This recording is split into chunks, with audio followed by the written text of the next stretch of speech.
Bismillahirrahmanirrahim. Assalamualaikum warahmatullahi wabarakatuh. Baik teman-teman, kita lanjutkan lagi ya belajar nulis iklan di kelas Jago Nulis Iklan di modul ke-9 ini, yaitu tentang covert selling. Setelah teman-teman belajar tentang beriklan dengan cara bercerita atau storytelling, nah sekarang kita belajar tentang covert selling atau jualan yang terselubung atau tidak kelihatan. Jualan tapi tidak terlihat seperti jualan. Wah, gimana tuh maksudnya, Mas? Maksudnya teman-teman bisa simak ya penjelasan saya. Nah, materi di modul ini secara tingkatannya sih bisa dibilang lebih menantang dibandingkan dengan storytelling. Tapi jangan dianggap rumit ya, karena kalau sudah dipraktikkan ternyata gampang juga kok hasilnya juga nggak kalah dengan teknik copywriting lainnya. Nah, kenapa saya bilang lebih menantang? Karena materi yang akan Anda pelajari adalah berjualan tapi nggak kelihatan jualan gitu. Jadi tekniknya beda dengan story yang jualannya secara halus. Lalu gimana jualannya tanpa kelihatan? Nah, sebelum saya jelaskan, saya ingin jelaskan dulu ya, kenapa teknik ini ada gitu. Nah, sudah tahulah intinya sih sama dengan teknik storytelling itu. Karena memang orang tidak suka dijualin. Kita juga masih pasti sangat risih gitu ya. Kalau ada orang yang nyepam di grup kita gitu, dia beriklan di grup kita, itu pasti kita akan risih gitu. Begitu juga saat kita terima broadcast dari nomor yang nggak dikenal. Teman-teman juga pasti nggak suka gitu. Begitu juga saat lagi nonton TV, lalu ada iklan, pasti Anda akan ganti channel. Begitu juga dengan saat nonton YouTube. Nah, itu ya kenapa ya orang tidak suka dijualin. Jadi teknik ini ada sebenarnya untuk ngakalin gitu, agar orang lain mau baca iklan yang teman-teman buat.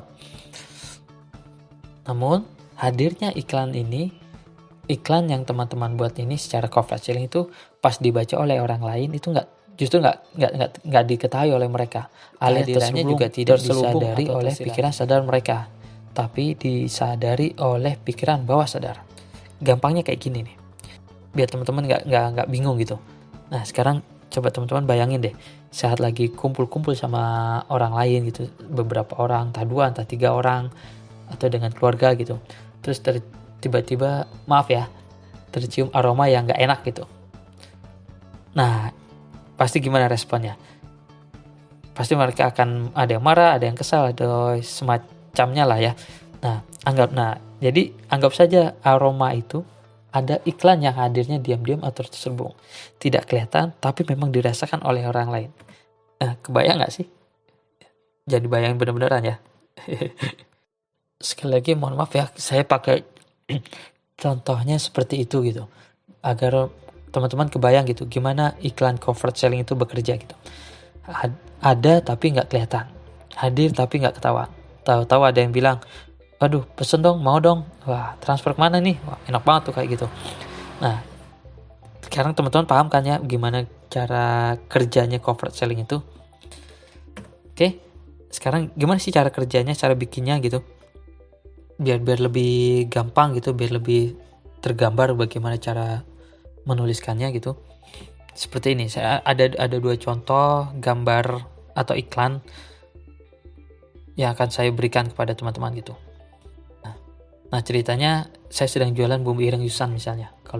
Kalau yang pernah makan bebek Madura pasti tahu ya bumbu ini. Nah, lalu saya buat status pertama ini di Facebook seperti ini. Naskah iklannya seperti ini. Mau makan dengan praktis dan ekonomis. Caranya pakai saja bumbu ireng Yusan kemasan. Tinggal campur nasi hangat langsung bisa dimakan. Silakan order di WA sekian-sekian. Lalu kasih gambar. Nah, status kedua, wah benar-benar nggak nyangka makan jadi lahap banget sampai tambah-tambah, padahal cuma pakai nasi hangat dan bumbu ireng Yusan doang. Praktis, anak-anak juga suka. Nggak salah kalau ini laris banget. Nah, dari 2 contoh status iklan tersebut, mana yang lebih enak? Lebih enak dibaca dan nyaman buat teman-teman.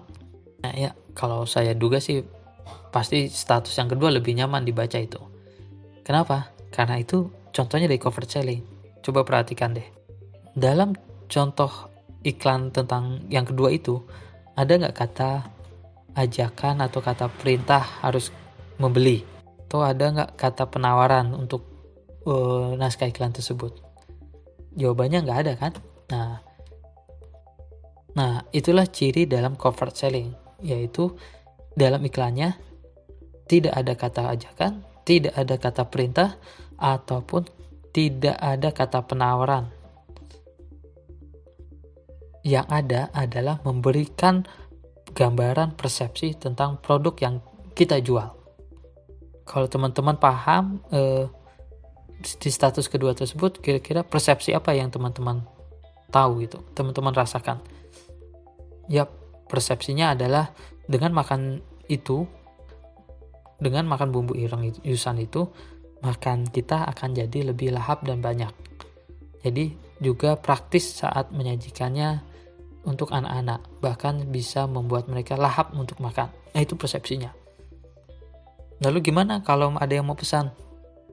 Tunggu dulu, saya jelaskan ke penjelasan berikutnya ya. Oke, setelah tahu ciri-cirinya, ada prinsip dasar yang digunakan dalam membuat covert selling. Prinsip dasar itu ada diantaranya adalah rasa penasaran. Nah, dalam contoh iklan status kedua tersebut, ada nggak rasa penasarannya? Nah, tentu ada ya. Nah, orang yang penasaran pasti punya keingintahuan yang tinggi. Kalau udah gitu, keponya tinggi, mau tahu produk apa sih yang dijual, kepo juga pengen tahu manfaatnya bagaimana, dan kebayang juga manfaatnya seperti apa, ya kan? Nah, makin penasaran sama konsumen yang sudah pakai gimana gitu, sampai cari tahu ada garansi atau enggak sih, bonusnya ada atau tidak, hingga akhirnya memutusin untuk membeli. Nah, dari contoh status nomor 2 di atas, ada kata lahap banget dan sampai tambah-tambah. Itu bikin penasaran pembaca. Ya, bikin penasaran pembaca. Kenapa sih kok bisa kayak gitu? Sampai lahap banget makannya dan tambah-tambah. Emang kayak apa sih rasanya?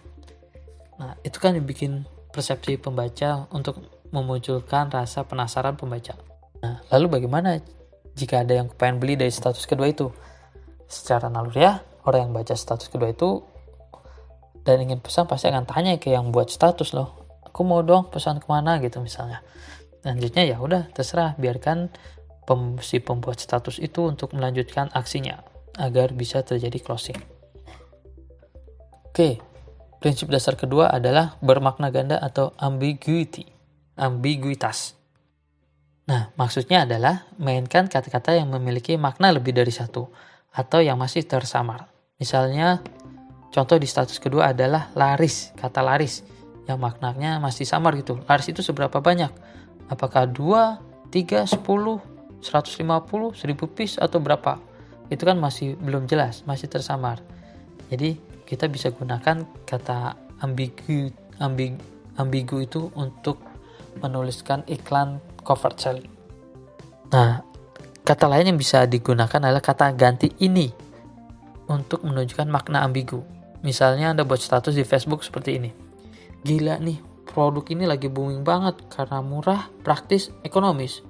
Dapat info kalau produksinya udah naikin produksinya 10 kali lipat dan ordernya udah sampai 60.000 botol per hari. Artinya memang produk ini dicari banyak orang. Ada yang tahu nama produknya itu apa? Kayak nggak jelas gitu ya produknya ya.